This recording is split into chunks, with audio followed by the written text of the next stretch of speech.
అందరికీ నమస్కారం అండి. నేను మీ ప్రమిళ. సూపర్ టేస్టీగా ఇమ్యూనిటీని బూస్ట్ చేసేటువంటి మష్రూమ్‌తో మీ ముందుకొచ్చాను.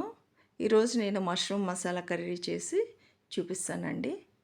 మష్రూమ్స్ ఒక గిన్నెలో వేసుకుని 3, 4 టైమ్స్ శుభ్రంగా కడగాలి. ఎందుకంటే డస్ట్ ఉంటుందండి ప్యాకింగ్‌లో వచ్చేటప్పుడు. అయితే మష్రూమ్స్‌ని ఎక్కువసేపు నీటిలో ఉండకూడదు. వాటిని అలా నీటిలో ఉంచితే నీరు పీల్చేసుకుంటుంది కనుక త్వరగా నీటిలోంచి తీసేయాలి. చూడండి ఎంత డస్ట్ వచ్చిందో, అందుకే 3, 4 టైమ్స్ కడగాలి.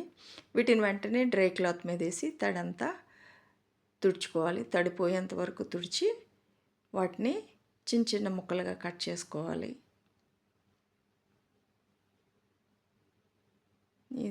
చూడండి ఇంత సైజులో కట్ చేశాను.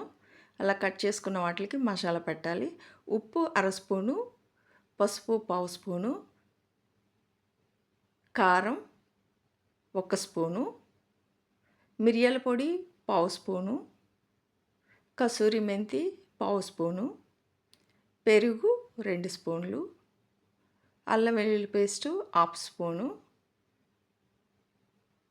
ఉప్పు నేను కొంచెం తక్కువ వేస్తున్నానండి, ఎందుకంటే మష్రూమ్స్ ఉప్పుగా ఉంటాయి కనుక ఉప్పుని తక్కువ వేసుకోవాలి. తర్వాత ఉడికేటప్పుడు టేస్ట్ చూసుకుని వేసుకోవచ్చు. పెరుగు 2 స్పూన్లు వేసి ఈ మసాలాలన్నీ మష్రూమ్స్లో వేసి గరం మసాలా లేదా చికెన్ మసాలా ఏదైనా 1/2 స్పూన్ వేయాలండి. ఆ క్లిప్పు డిలీట్ అయిపోయింది, అందుకే చూపించలేదు. ఈ మసాలాలన్నీ మష్రూమ్స్కి బాగా పట్టేటట్టు కలిపి మూత పెట్టి ఒక పావుగంట పక్కన పెట్టుకోండి. ఇప్పుడు గ్రేవీకి కావాల్సినవి చూపిస్తాను. మీడియం సైజ్ టమాటా, మీడియం సైజు 2 ఉల్లిపాయలు, ఒక 4, 5 పచ్చిమిర్చి. వీటిలో అంత కారం ఉండదులేండి, మీరు కారాన్ని బట్టి వేసుకోండి. వీటిని శుభ్రం చేసేటప్పుడు ఉల్లిపాయ చూడండి ఈ పొరను తీసివేయాలి, ఎందుకంటే హెల్త్కి అంత మంచిది కాదు. వీటి వల్ల క్యాన్సర్ వస్తుంది. ఇంత క్లీన్గా కడుక్కొని వీటిని చిన్న చిన్న ముక్కలు కోసుకొని మిక్సీ జార్లో వేసుకోవాలి. పచ్చిమిర్చి 3 వేసానండి, 2 పక్కన పెట్టాను గ్రేవీలో వేయడానికని. ఇది పేస్ట్ చేసుకుని పక్కన పెట్టుకుని ఉంచుకోవాలి. స్టవ్ వెలిగించి ప్యాన్ పెట్టుకొని 2 స్పూన్లు ఆయిల్ వేసుకుని, ఆయిల్ వేడెక్కిన తర్వాత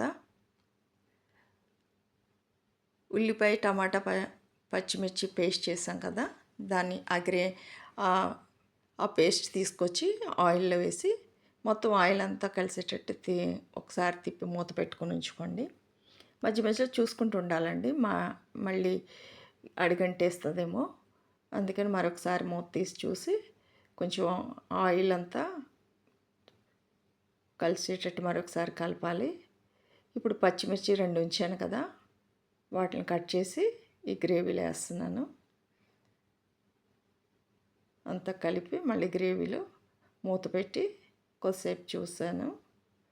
ఇప్పుడు అల్లం వెల్లుల్లి పేస్ట్ 1/2 స్పూన్ వేసి మరి ఒకసారి అంతా గ్రేవీలో అల్లం వెల్లుల్లి పేస్ట్ కలిసేటట్టు ఉంచి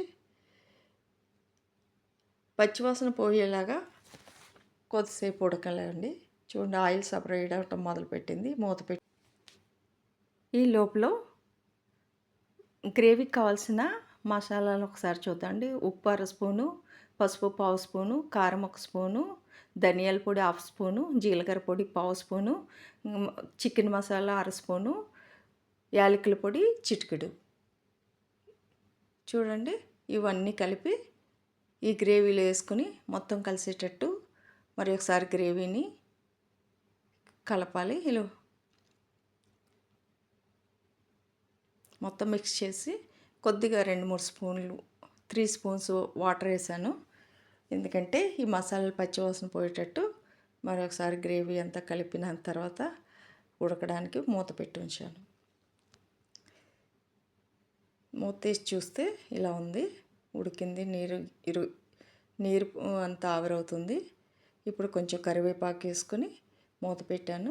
మొత్తం గ్రేవీ బాగా దగ్గరికి వచ్చేసిందండి, నీరంతా ఎగిరిపోయింది. ఇప్పుడు మసాలా పెట్టుకున్నటువంటి మష్రూమ్స్ని ఈ గ్రేవీలో వేసి మొత్తం మసాలా అంతా గ్రేవీలో ఈ మష్రూమ్స్ కలిసేటట్టు మరి ఒకసారి అంతా మిక్స్ చేసుకోవాలి.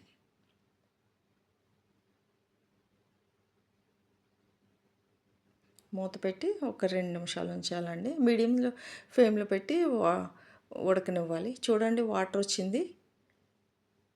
ఈ వాటర్ అంతా కొంచెం ఎగరాలి, గ్రేవీ కింద ఎగిరేటంత వరకు కొంచెం సేపు ఉడికే వరకు ఉంచాలి.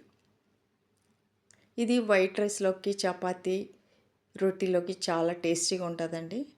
మీరు కూడా ఒకసారి ట్రై చేసి నాకు కామెంట్ చేయండి. కర్రీ ఆల్మోస్ట్ ఉడికిపోయింది. ఇప్పుడు కసూరి మెంతి హాఫ్ స్పూను దాని చేత్తో మెత్తగా పౌడర్ చేసుకుని చల్లానండి.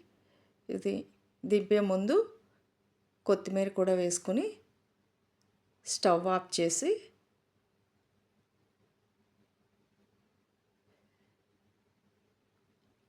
సర్వింగ్ బౌల్లోకి తీసుకోవడమే. ఇది చాలా టేస్టీగా ఉంటుందండి. మనకి హెల్త్కి కూడా చాలా ఉపయోగం. మీరు నా ఛానల్ ఫస్ట్ టైం చూస్తున్నట్టయితే సబ్స్క్రైబ్ చేసుకోండి. బెల్ ఐకాన్ ప్రెస్ చేస్తే నా నోటిఫికేషన్స్ వస్తాయి.